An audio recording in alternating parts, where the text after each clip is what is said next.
इयत्ता 12वी विषय मराठी उपयोजित मराठी प्रकरण क्रमांक 3 अहवाल स्वाध्याय कृती.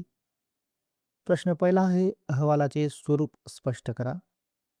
उत्तर: अहवाल म्हणजे एखाद्या कार्यक्रमाची, समारंभाची किंवा घटनेची क्रमबद्ध आणि लेखी नोंद होय. अहवालात त्या कार्यक्रमाचा हेतू, ठिकाण, दिनांक, वेळ, सहभागी व्यक्ती, प्रमुख पाहुणे आणि अध्यक्ष यांची माहिती दिली जाते. कार्यक्रम कसा पार पडला त्याचे टप्प्याटप्प्याने वर्णन केले जाते. अहवालाचे लेखन मुख्यतः 4 भागांत केले जाते. 1. प्रास्ताविक.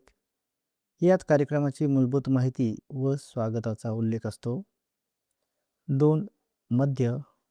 यात कार्यक्रमातील घडामोडी, उपक्रम, भाषणे व महत्त्वाच्या घटना लिहिल्या जातात. 3. समारोप.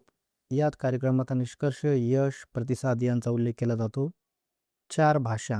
अहवालाची भाषा सोपी, स्पष्ट, औपचारिक आणि वस्तुनिष्ठ असते. अशा प्रकारे अहवाल हा कार्यक्रमाची संपूर्ण आणि विश्वासार्ह नोंद असतो. प्रश्न दुसरा आहे, अहवालाची आवश्यकता लिहा. उत्तर: अहवाल लेखन हे विविध कार्यक्रम, समारंभ, सभा व घडामोडींची अधिकृत आणि लेखी नोंद ठेवण्यासाठी आवश्यक असते. अहवाल नसल्यास संस्थेतील महत्त्वाच्या घटनांची माहिती भविष्यात मिळवणे कठीण होते. त्यामुळे संस्थेचा विकास आणि परंपरा समजण्यासाठी अहवाल उपयुक्त ठरतो. अहवाल भविष्यातील नियोजनासाठी मार्गदर्शन करतो. विविध संस्था, शाळा, महाविद्यालये, ग्रामपंचायत, महानगरपालिका तसेच उद्योगधंदे यामध्ये होणाऱ्या कामकाजाला अधिकृतता मिळण्यासाठी अहवालाची गरज असते. एखाद्या समस्येवर योग्य निर्णय घेण्यासाठी किंवा नवीन उपक्रम सुरू करण्यासाठीही अहवालातील माहिती उपयोगी ठरते. अशा प्रकारे अहवाल हा माहितीचा महत्त्वाचा स्रोत असून तो संस्थेच्या कामकाजात स्पष्टता, पुरावा आणि दिशादर्शन देतो. प्रश्न तिसरा आहे, वास्तवदर्शी लेखन हा अहवालाचा आत्मा आहे.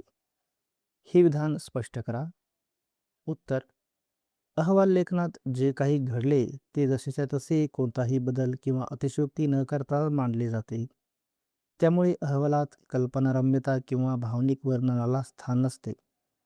वास्तवदर्शी लेखनामुळे अहवाल हा विश्वासार्ह आणि प्रामाणिक दस्तऐवज बनतो. अहवालामध्ये कार्यक्रमाचा हेतू, घटना, वेळ, ठिकाण, सहभागी व्यक्ती, घडामोडी आणि निष्कर्ष यांची खरी व अचूक नोंद केली जाते. अहवाल लेखकाने स्वतः पाहिलेले, ऐकलेले आणि अनुभवलेलेच लिहावे लागते. त्यामुळे अहवालात व्यक्तिनिष्ठ मतांना स्थान नसून वस्तुनिष्ठ माहितीला महत्त्व दिले जाते. यामुळे अहवालावर सर्वांचा विश्वास बसतो आणि तो भविष्यात पुरावा म्हणूनही वापरला जाऊ शकतो. म्हणूनच वास्तवदर्शी लेखन हा अहवालाचा आत्मा मानला जातो. प्रश्न 4. अहवाल लेखनाची वैशिष्ट्ये खालील मुद्द्यांना अनुसरून स्पष्ट करा. मुद्दे आहेत: 1. वस्तुनिष्ठता आणि सुस्पष्टता. 2. शब्दमर्यादा. 3. निपक्षपातीपणा.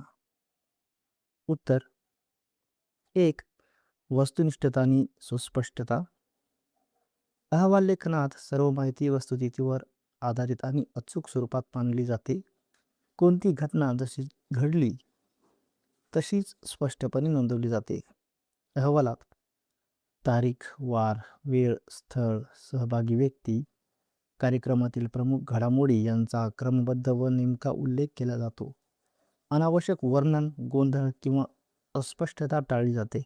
त्यामुळे अहवाल वाचणाऱ्या व्यक्तीला संपूर्ण कार्यक्रमाची खरी व स्पष्ट कल्पना मिळते. 2. शब्दमर्यादा. अहवाल लेखनात विषयानुसार शब्दमर्यादा ठरलेली असते. लहान स्वरूपाचे सांस्कृतिक, क्रीडा किंवा शालेय कार्यक्रमांचे अहवाल संक्षिप्त असतात, तर मोठ्या संस्थांचे किंवा संशोधनात्मक अहवाल तुलनेने विस्तृत असू शकतात. तरीही अहवालात अनावश्यक विस्तार टाळून आवश्यक तीच माहिती मुद्देसूद पद्धतीने मांडली जाते. यामुळे अहवाल अधिक प्रभावी, वाचनीय आणि समजण्यास सोपा होतो. 3. निपक्षपातीपणा. अहवाल लेखनात लेखकाने कोणत्याही प्रकारचा वैयक्तिक कल, पक्षपात किंवा भावनिक विचार न मांडता पूर्णपणे तटस्थ राहणे आवश्यक असते. अहवाल हा सत्य घटनांचा नोंदवही स्वरूपाचा दस्तऐवज असल्यामुळे त्यात लेखकाची वैयक्तिक मते किंवा एकांगी दृष्टिकोन दिसू नये. केवळ प्रत्यक्ष घडलेल्या घटना, अनुभव किंवा निरीक्षणेच अहवालात नमूद केली जातात. त्यामुळे अहवाल विश्वासार्ह आणि अधिकृत ठरतो. प्रश्न 5वा, अहवाल लेखन करताना लक्षात घ्यावयाच्या 2 बाबी सोदाहरण स्पष्ट करा. उत्तर: 1. अचूकता आणि योग्य माहितीचा वापर. अहवाल लिहिताना सर्व माहिती अचूक आणि खरी असणे अत्यंत आवश्यक असते. तारीख, वेळ, स्थळ, कार्यक्रमाचे नाव, प्रमुख पाहुणे, सहभागी व्यक्ती यांची नावे चुकीची घेऊन येऊ नयेत. कारण चुकीची माहिती दिल्यास अहवालाची विश्वासार्हता कमी होते. उदाहरण: जर शाळेत क्रीडा स्पर्धा 10 जानेवारी रोजी झाली असेल तर अहवालात 10 जानेवारी हीच तारीख नमूद करावी. चुकीने 11 जानेवारी लिहिली असतो अहवाल अविश्वसनीय ठरतो. 2. सोपी, स्पष्ट आणि औपचारिक भाषा. अहवाल लेखनात भाषा सोपी, स्पष्ट आणि औपचारिक असावी. अलंकारिक, भावनिक किंवा नाट्यमय शब्दांचा वापर टाळावा. अहवाल वाचणाऱ्याला माहिती सहज समजेल अशी भाषा वापरणे आवश्यक असते. उदाहरण: कार्यक्रम अत्यंत सुंदर झाला आणि सर्वांनी खूप आनंद घेतला. त्याऐवजी कार्यक्रम यशस्वीरित्या पार पडला आणि उपस्थितांनी उत्साहपूर्ण सहभाग नोंदविला लिहिणे अधिक योग्य ठरते. प्रश्न 6वा, खालील विषयावर अहवालाचे लेखन करा. अ.